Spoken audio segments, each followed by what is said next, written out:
12월 11일 히브리서 13장 18절에서 25절 말씀으로 사랑의 안부에 대해서 말씀 묵상하겠습니다. 오늘로써 히브리서 묵상이 끝나게 됩니다. 인간의 연약함으로 옛 언약인 율법을 온전히 지킬 사람이 없지만은 새 언약으로 오신 예수 그리스도는 옛 언약이 온전히 이루어질 수 없는 그 부분을 성취하여 주셨습니다. 율법을 온전히 지켰을 뿐 아니라 우리들의 죄를 대속하시기 위하여 자신을 제물로 하나님께 단번에 드렸습니다.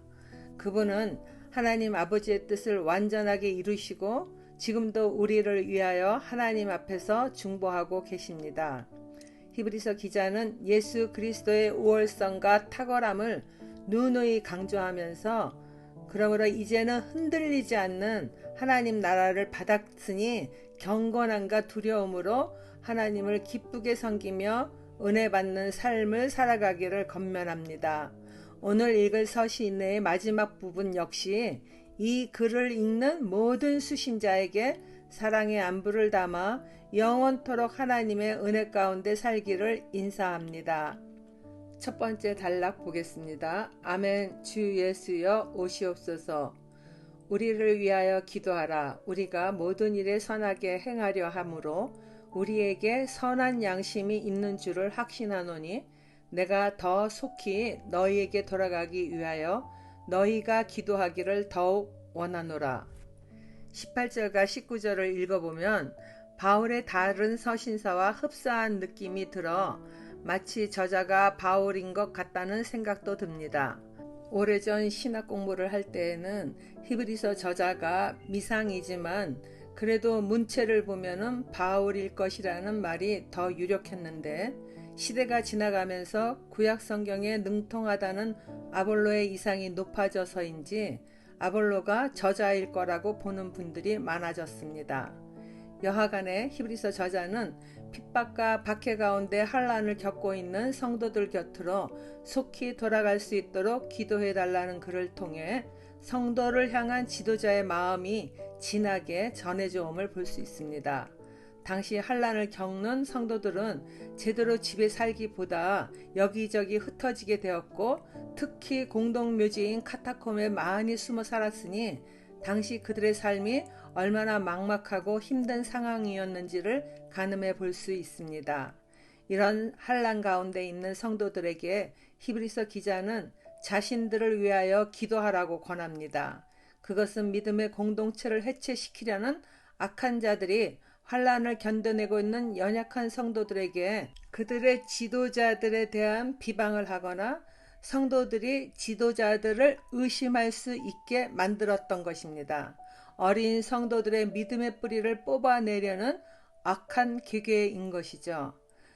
하늘에 있는 악의 영들은 예수님을 없애버리면 제자들이 뿔뿔이 흩어질 것을 알았으나 성령께서 오실 것은 몰랐습니다. 그러나 그들은 오늘날에도 여전히 복음 전도자들을 괴롭히며 교회의 지도자들을 무너뜨리므로 어린 신앙인들이 믿음에서 떠나도록 일을 벌입니다.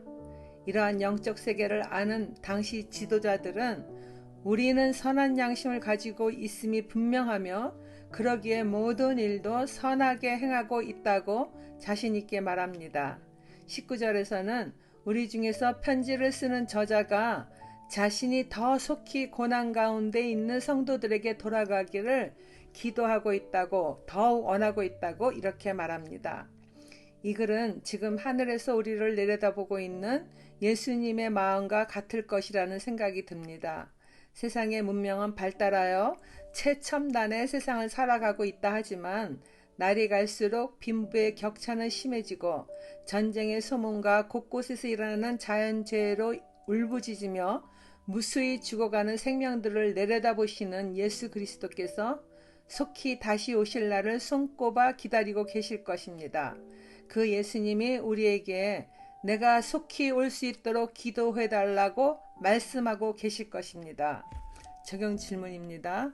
영원한 하늘 성소를 기대하는 믿음으로 예수 그리스도의 재림의 날을 위하여 기도하는 신앙인인가요? 아픔 없고 슬픔도 눈물도 없이 모든 이들이 거룩한 삶을 살아가는 하늘나라보다 눈에 보이는 이 세상에서 더 잘 살기를 원하는 육에 속한 그리스도인인가요? 나는 영적 지도자들을 위해 어떻게 중보하고 있나요? 둘째 단락 보겠습니다. 하나님의 뜻이 이루어질 때까지. 양들의 큰 목자이신 우리 주 예수를 영원한 언약의 피로 죽은 자 가운데서 이끌어내신 평강의 하나님이 모든 선한 일에 너희를 온전하게 하사 자기 뜻을 행하게 하시고 그 앞에 즐거운 것을 예수 그리스도로 말미암아 우리 가운데서 이루시기를 원하노라. 영광이 그에게 세세무궁토록 있을지어다. 아멘. 히브리서 기자는 고난 가운데 있는 성도들이 큰 대제사장이시며 목자이신 예수 그리스도를 우리에게 보내주신 하나님은 환난 가운데서도 평강을 주실 수 있는 하나님이시라고 말씀합니다. 평강의 하나님은 다가올 즐거움의 천국잔치 혹은 환난을 이기신 예수 그리스도로 말미암아 승리하는 그날이 이루어질 것을 확신하며 성도들에게 위로와 격려가 되는 기도를 합니다. 하나님은 영원토록 영광 받으시기에 합당한 분이십니다. 아멘. 적용 질문입니다. 고난을 믿음으로 이겨내는 자에게 현재의 고난과 비교할 수 없는 하나님의 영광의 날이 임하는 날을 소망하며 어떻게 인내하고 있나요? 마지막 단락입니다. 주의 은혜가 지속되기를 원합니다. 형제들아, 내가 너희를 권하노니 겉면의 말을 용납하라. 내가 간단히 너희에게 썼느니라. 우리 형제 디모데가 놓인 곳을 너희가 알라. 그가 속히 오면 내가 그와 함께 가서 너희를 보리라. 너희를 인도하는 자들과 및 모든 성도들에게 문안하라. 이탈리아에서 온 자들로 너희에게 문안하느니라. 은혜가 너희 모든 사람에게 있을지어다. 저자는 성도들의 현재의 고난을 예수 그리스도를 의지함으로 잘 이겨내기를 권면하지만 고통 가운데 있는 성도들이 안쓰럽고 이렇게밖에 권면할 수 없는 자신을 이해하는 믿음이 있기를 부탁합니다. 그리고 디모데가 감옥에 갇혔다가 나온 소식을 함께 알립니다. 그가 속히 오면 그와 함께 성도들을 보러 가겠다고 합니다. 이런 글도 역시 디모데의 영의 아버지인 바울의 문체 같기도 합니다. 다만 그래서 확실하게 저자가 누구인지 밝혀 있지 않기 때문에 바울이라 아볼로라 말할 수 없습니다. 사실 바울은 모든 서신서마다 자신의 이름을 밝혔기 때문에 저자의 이름을 밝히지 않은 히브리서가 바울의 편지라고 정당화하기가 좀 어렵죠. 공동체가 어려울수록 서로 한마음 한뜻으로 뭉쳐 서로 격려하며 의지해야 할 것입니다. 무엇보다도 하나님의 은혜가 풍성한 성령의 충만함이 어떤 상황에서도 넉넉히 이기게 하여 주실 것입니다. 적용 질문입니다. 고난 가운데 있는 지체는 누구인가요? 어떤 방법으로 하나님의 은혜를 나누며 격려하십니까? 기도하겠습니다. 하나님 아버지, 주님이 말씀하시기를 전쟁과 난리의 소문을 듣더라도 두려워하지 말아라. 이런 일이 반드시 먼저 일어나야 한다. 그러나 종말이 곧 오는 것은 아니라고 말씀하셨습니다.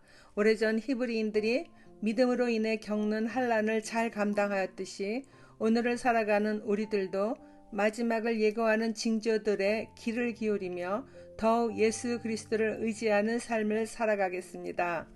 히브리서 기자가 사랑하는 성도들에게 사랑의 안부를 전하듯이 우리 모두가 서로 권면하며 사랑의 안부를 전하며 어떠한 환난이나 어려움이 있더라도 믿음을 지키며 주께서 기뻐하시는 공동체를 세우게 하소서.